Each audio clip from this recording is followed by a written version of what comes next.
Hi dears, എല്ലാവരും happy അല്ലേ? Welcome to our channel. Palakkad ജില്ലയിലെ ചിറ്റൂർ താലൂക്കിലെ പെരുമാട്ടി പഞ്ചായത്തിൽ സ്ഥിതി ചെയ്യുന്ന കമ്പാലത്തറയിലേക്കാണ് നമ്മൾ ഈ പോകുന്നത്. ഈ റോഡിലൂടെ നേരെ വന്നാൽ റോഡ് അവസാനിക്കുന്നത് ഡാമിലാണ്. ഒരു വാർണിംഗ് ബോർഡ് കാണാം. ഈ പ്രദേശത്ത് ജലത്തിൽ ഇറങ്ങരുത്, അടിയൊഴുക്ക്, കുഴികൾ എന്നിവ ഉണ്ടാകും. Go home safely, your parents are waiting. Say no to plastic, no to drugs. ഇതാണ് ആ ബോർഡിൽ എഴുതിയിരിക്കുന്നത്. ഇവിടെ സെക്യൂരിറ്റി ഒന്നുമില്ല, അവനവന്റെ സേഫ്റ്റി അവനവൻ തന്നെ നോക്കണം. ഈ തെങ്ങിൻ തോപ്പിലൂടെ നടന്നു ചെല്ലുമ്പോൾ ഏതൊരാൾക്കും ഇഷ്ടപ്പെടുന്ന പ്രകൃതിയുടെ ദൃശ്യവിരുന്നാണ് കാണുന്നത്. ഇവിടെ വന്നാൽ കുറെ ഫോട്ടോസ് എടുക്കാതെ ആരും മടങ്ങില്ല. ഇത്രയും മനോഹരമായ പ്രകൃതിയെ നശിപ്പിക്കുന്ന യാതൊരു കാര്യവും നമ്മൾ ചെയ്തുകൂടാ. ഒഴിവ് സമയങ്ങൾ ചിലവഴിക്കാൻ ഇടയ്ക്കൊക്കെ ഇങ്ങോട്ട് വരാം. അധികം ആരും വന്നിട്ടില്ലാത്ത ഒരുപാട് ഭംഗിയുള്ള സ്ഥലമാണിത്. പാലക്കാടിന്റെ ഉൾനാടൻ സ്ഥലമാണെങ്കിലും ഒരല്പം യാത്ര ചെയ്ത് ഇവിടെ എത്തുന്നത് നിങ്ങൾക്കൊരിക്കലും ഒരു നഷ്ടമാവില്ല. ഒടിയൻ, ARM പോലുള്ള ഒരുപാട് സിനിമകളുടെ ലൊക്കേഷൻ ആയിട്ടുണ്ട് ഈ സ്ഥലം. വെഡ്ഡിംഗ് ഷൂട്ട്, മോഡൽ ഷൂട്ട് എന്നിവയും നടക്കാറുണ്ട്. കരിമ്പനകളുടെ നാട് എന്നറിയപ്പെടുന്ന ജില്ലയാണല്ലോ പാലക്കാട്. കാറ്റ് ചൂളമടിക്കുന്ന പാലക്കാട്ടെ കരിമ്പനകൾ എന്നൊക്കെ കുറച്ച് സാഹിത്യം കലർത്തി പറയാം. ഇതിന്റെ അങ്ങേ വശത്തൂടെ ഒരു റോഡുണ്ട് കേട്ടോ, വാഹനങ്ങൾ പോകുന്നത് കാണാലോ.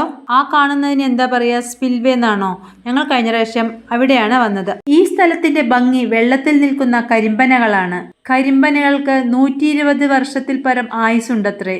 തമിഴ്നാട്ടിന്റെ ഔദ്യോഗിക വൃക്ഷം കൂടിയാണ് കരിമ്പന. കരിമ്പനയിൽ നിന്ന് കരുപ്പട്ടി, പനങ്കിഴങ്ങ്, പനന്നൊങ്ക് എന്നീ ഭക്ഷ്യോൽപ്പന്നങ്ങൾ നമുക്ക് കിട്ടും. ഇതാണ് പനമ്പഴം. ഇതിന്റെ വിത്തെടുത്ത് മുളപ്പിച്ചാൽ പനങ്കിഴങ്ങായി. തേങ്ങയുടെ ചകിരിയെല്ലാം ഈ സൈഡിൽ വന്ന് അടിഞ്ഞിരിക്കുന്നത് കാണാം. ആര് പൊതിച്ചാണെന്നറിയില്ല. പച്ച വിരിച്ച തീരവും തലയെടുപ്പോടെ നിൽക്കുന്ന കരിമ്പനകളും കാണാൻ എന്ത് രസമാണല്ലേ.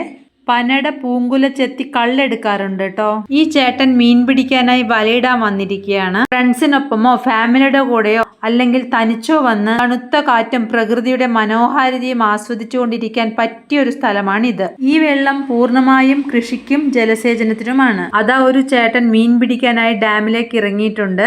പരിചയമില്ലാത്ത സ്ഥലമായതുകൊണ്ട് സന്ദർശകരാരും വെള്ളത്തിലേക്ക് ഇറങ്ങാതിരിക്കുന്നതാണ് നല്ലത്. മക്കൾ ഏതായാലും ഈ സായാഹ്നം നല്ല പോലെ ആസ്വദിച്ചിട്ടുണ്ട്.